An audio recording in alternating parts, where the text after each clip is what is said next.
vi que o senhor foi publicado, né, pela Reuters, a foto principal, né, que tá aquela pessoa ali chutando, ele inclusive espera o senhor. O que gera nas pessoas, eu quero deixar isso aqui claro, quando veem essa filmagem, senhor Adriano, é que essa pessoa que até então estava dando um golpe de Estado, eu acredito que ninguém pararia para poder cometer um ato criminoso, ainda mais ser registrado dessa forma. Então o que gera estranheza é essa espera desse homem, né, que estava quebrando ali patrimônio público, para te aguardar para poder fazer isso e tirar a foto dele, e depois esse mesmo homem pedir para poder deletar essa foto. Podemos ter uma prisão porque não é permitido mentir na CPI do MST, mas o amigo de Lula mentiu e Kim Kataguiri, o deputado, não deixou por menos. As coisas estão se estreitando para o lado do PT e do MST. E também vamos trazer revelações bombásticas sobre a CPMI do dia 8 de janeiro. Na verdade, ele mesmo, Nicolas Ferreira, o deputado mais votado de Minas Gerais, simplesmente enquadrou o fotógrafo da Reuters e deixou ele totalmente encurralado, tendo que trazer toda a verdade que a mídia tenta esconder. Obrigado por estar aqui, né, elucidando os fatos. O senhor não está aqui, né, como investigado, está aqui como testemunha. De fato, é importante o seu testemunho, afinal de contas, o senhor estava no meio de um atentado, né, de uma quebradeira, de uma baderna. E é importante, né, a fala aqui do senhor para poder esclarecer alguns fatos. A senadora Elisiane Gama, ela perguntou ao senhor se o senhor era filiado ao partido do PT, o senhor disse não, claramente, né, como uma tentativa de te afastar, né, da esquerda, mas pelas suas curtidas do perfil principal, que o senhor tem o direito de fazer, não é nenhum crime, há uma clara ala ideológica, e não é nenhum crime de fato ser de esquerda, mas é importante elucidar esses fatos aqui pelo contexto que nós estamos. Então o senhor ali inclusive já, né, solicitou fotos, já cedeu, né, fotos para o MST, para o então vice-presidente Alckmin, curtidas ali ao então filho do atual presidente da República. Enfim, é somente para elucidar, por não fazer uma tentativa de te afastar de um espectro político. Mas enfim, é só para deixar claro isso daqui. Eu gostaria, senhor Adriano, que o senhor, por gentileza, respondesse como foi o trajeto, desde que você chegou até o momento onde você tirou aquelas fotos que foram mostradas aqui nos vídeos, até o momento da sua saída, por gentileza. Como eu disse, eu estacionei ali no Ministério da Justiça, atravessei ali entre o Ministério da Justiça e o Ministério aquele primeiro ministério, e desci a esplanada. O bloqueio ali próximo ao Congresso Nacional aqui já tava, as pessoas já tinham entrado no Congresso, e de cima da rampa eu vi que as pessoas que estavam entrando tinham entrado ali no Palácio do Planalto. Foi quando eu desci, porque estava tendo um embate ali entre a polícia e eles ali em frente ao Palácio do Planalto, próximo ao sinal, e eu fui para a rampa porque a rampa ficava numa área lateral da linha, né? Uhum. Quando tinha um tiro, aquela ação de manifestação, aí eu fiquei na rampa, foi nesse momento. Durante todo esse trajeto, o senhor sofreu alguma hostilização por parte daquelas pessoas? Sim. Mas e ainda assim, como o senhor conseguiu chegar até esse momento para poder tirar essas fotos? Excelência, nós somos treinados pela Reuters. E dentro desse treinamento existe posições e comportamento para que possamos nos desvencilhar de certo tipo de agressão. O senhor disse que o senhor estava sentindo um atentado com a sua própria vida, nas suas palavras, correto? Alguns lugares, em alguns lugares, sim. O senhor inclusive chegou a mencionar na resposta do deputado federal Eduardo Bolsonaro de que havia uma pessoa com um taser. Sim. Correto? Sim, um taser. Em qual local foi isso? O senhor sabe descrever pra gente? Foi ali no segundo andar do Palácio do Planalto. Há câmeras nesse andar, correto?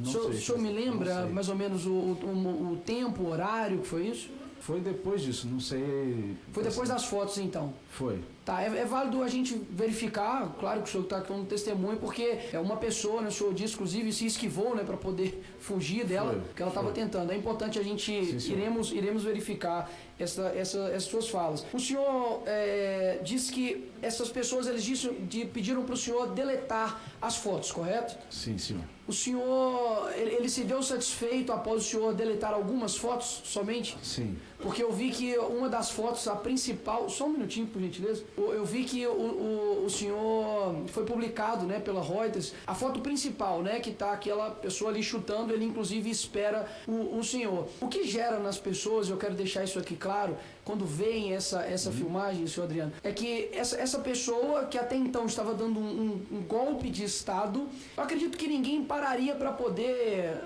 cometer um ato criminoso, e ainda mais ser registrado dessa forma. Então o que gera estranheza é essa espera deste homem, né, que estava quebrando ali patrimônio público, para te aguardar para poder fazer isso e tirar a foto dele, e depois esse mesmo homem pedir para poder deletar essa foto. Realmente, né, gente? Nicolas Ferreira tem razão. Agora mesmo ele enquadrou o fotógrafo da Reuters. Vamos ver o que ele vai responder? Como que ele vai sair dessa? O senhor não acha, assim, um pouco contraditório? Porque é isso que as pessoas não estão entendendo. De que o mesmo homem que esperou para poder tirar a foto, para que ele mesmo depois peça ao senhor para poder deletá-lo. É isso ainda que eu, particularmente, não consegui entender. Excelência, eu estava num canto ali da próxima entrada do acesso ao gabinete, ali daquele corredor, e eu fiquei... de uma maneira discreta ali. Inclusive, quando eles chegam naquele primeiro momento, eles não me veem. Quando eles não me veem, ele para e olha pros colegas dele ali, para as pessoas que estavam com ele. Porque nesse momento o senhor sentiu que o senhor poderia ser hostilizado, correto? Não, porque a gente trabalha dessa maneira mais discreta. Sim, mas na sua fala, né, o senhor disse que o senhor é hostilizado, ficou óbvio para poder tirar as fotos, mas o senhor depois retorna para poder tirar as fotos. Assim, uma pessoa que está, óbvio, o senhor disse que o senhor foi treinado, é claro, né? Mas uma pessoa que está sentindo um atentado ali à sua vida, obviamente está tentando ali fazer o seu trabalho, eu quero juntar isso só com a narrativa que está sendo colocada aqui pela esquerda, de que em um momento onde pessoas ali estão tentando dar um golpe de Estado, elas estão se preocupando com isso. É só isso que eu quero compreender. De que como este homem que aguardou o senhor para tirar foto, depois esse mesmo homem preocupa, pede para poder o senhor deletar essa foto e o agradece como se em um determinado momento eram bolsonaristas, terroristas, agressores de jornalistas, e no mesmo momento ele muda o seu espectro, né? Ele muda o seu clima e fala: valeu, parceirão, tamo junto aí, obrigado por ter deletado a foto, pode continuar seu trabalho. Eu só quero dizer o seguinte, talvez o senhor esteja até correto nas suas respostas. Eu só estou querendo deixar claro que a narrativa que a esquerda está tentando utilizar, ela é falsa até mesmo por conta disso. Nós vimos aqui a própria Elisiane Gama mostrando vídeos anteriores do então presidente Bolsonaro atacando terroristas, atacando jornalistas, como se isso fosse um precedente de tudo que aconteceu ali com você, sendo que você saiu ileso. O senhor sofreu alguma agressão durante todo o tempo que o senhor estava ali? Agressão física? Agressão física. Física, não. Não, nenhuma agressão física. Tá bem. Era só isso que nesse momento eu gostaria de perguntar. Agora, eu quero elucidar aqui algumas coisas, esclarecer algumas coisas. Quando foi dito aqui a respeito de outros demais jornalistas, senhor Adriano, o senhor tem uma vasta experiência, né? O senhor tem mais de 20 anos aí como jornalista. Quando outros deputados, senadores disseram que a respeito de outros jornalistas que foram perseguidos, como por exemplo o Rodrigo Constantino, Paulo Figueiredo, o Alan dos Santos, o próprio Terça Livre, houve risadas, sabe, de deboche, como se essas pessoas não são jornalistas. Sendo que essas pessoas aqui, como Rodrigo Constantino e Paulo Figueiredo, tiveram cancelados seus passaportes. O Terça Livre, por exemplo, foi fechado e eu duvido alguém aqui falar o porquê. O Alan dos Santos, por exemplo, tem um mandado de prisão, houve busca e apreensão no Terça Livre sem encontrar absolutamente nada. E boa parte desta imprensa está aqui, inclusive, como te prestando um apoio, não acho nenhum erro nisso, mas te prestando um certo apoio. Eu vejo que é bom parar esse momento aqui para poder refletir o papel desta mídia, que ao mesmo tempo que está pedindo por liberdade de imprensa, e muitos cito eles aqui, que estão indignados por o senhor estar aqui como uma mera testemunha dos fatos, não se indignam quando, por exemplo, o Paulo Pimenta, ministro do Lula, ele debocha em uma pergunta para Raquel Landim, dizendo: você é formada em jornalismo? E não há nenhuma nota a respeito disso. Não se indignam quando Délis Ortiz, é agredida fisicamente em uma vinda de um ditador para aqui. Verdade. Onde no país dele não há liberdade de imprensa. Então, o que de fato essa liberdade de imprensa busca? Uma liberdade para poder defender algo que eles defendem somente, e aquilo que é o contraditório não pode existir mais na imprensa. Por quê? Quando é um pessoal de direita, é extremista, bolsonarista, terrorista, como estão tentando colocar aqui nas pessoas barneirenses que cometeram crimes. Agora, quando é um ditador que vem até aqui senhor Adriano, tratam ele como quase que um democrata. A liberdade de imprensa, por exemplo, em Cuba, com o seu ditador Miguel, não há. E ainda assim você vê a própria imprensa cavando o seu próprio buraco.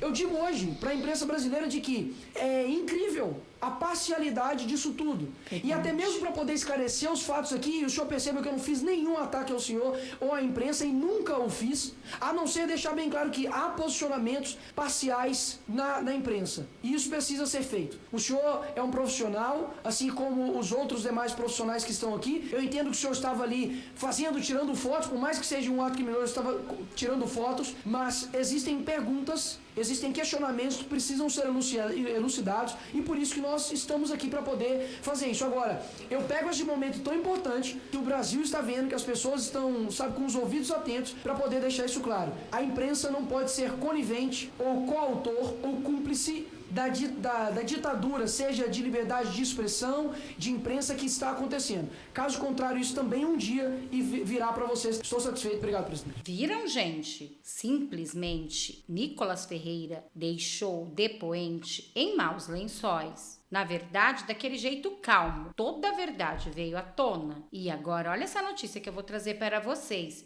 diretamente da CPI do MST. Segundo a Pleno News, Kim Kataguiri aciona MPF contra Stedley por mentir na CPI do MST. É isso mesmo que vocês escutaram. O líder do MST, amigo de Lula, disse desconhecer o caso da idosa expulsa no Distrito Federal, mas falou do caso em um podcast. E agora? É proibido mentir na CPI do MST, em qualquer CPI, até porque eles assinam juramento. O que será que pode acontecer? Pode dar até cadeia. E olha o que diz essa notícia. O deputado federal Kim Kataguiri do União Brasil enviou uma notícia-crime ao Ministério Público Federal nesta quarta-feira, dia 16, contra o líder nacional dos Movimentos dos Trabalhadores Rurais Sem Terra do MST, Pedro Stedley, amigo de Lula. E de acordo com o parlamentar, o depoente deu falso testemunho na Comissão Parlamentar de Inquérito à CPI que investiga o Movimento dos Trabalhadores Sem Terra, o MST. O caso é referente à declaração de Stedley sobre não ter conhecimento a respeito do caso de uma senhora que foi expulsa do MST no Distrito Federal. A idosa diz que vivia em condição análoga à escravidão. Aspas, acionei o MPF contra João Pedro Stedley por crime de falso testemunho, cometido na reunião da CPI do MST de ontem, no dia 15/8/2023. A CPI, o líder do MST, afirmou desconhecer o caso de uma senhora que foi expulsa do movimento do Distrito Federal e afirma ter vivido em condições análogas à escravidão. No entanto, Stedley já havia comentado o caso anteriormente em entrevista ao Flow Podcast, em junho, ao Flow. Stedley afirmou que a senhora em questão causava problemas e era oportunista e por isso foi expulsa do movimento. O crime de falso testemunho prevê pena de 2 a 4 anos de reclusão, afirmou Kataguiri. Pode dar cadeia. Bom, essas foram as notícias de agora. Espero que vocês tenham gostado. Peço que vocês se inscrevam no canal, curte, compartilha, comenta, ative o sininho de notificações para não perder nenhum dos nossos vídeos. Vamos nos unir, povo conservador, porque juntos seremos muito mais fortes. Muito obrigada a todos. Eu vou ficando por aqui. Até daqui a pouco com mais notícias, mais vídeos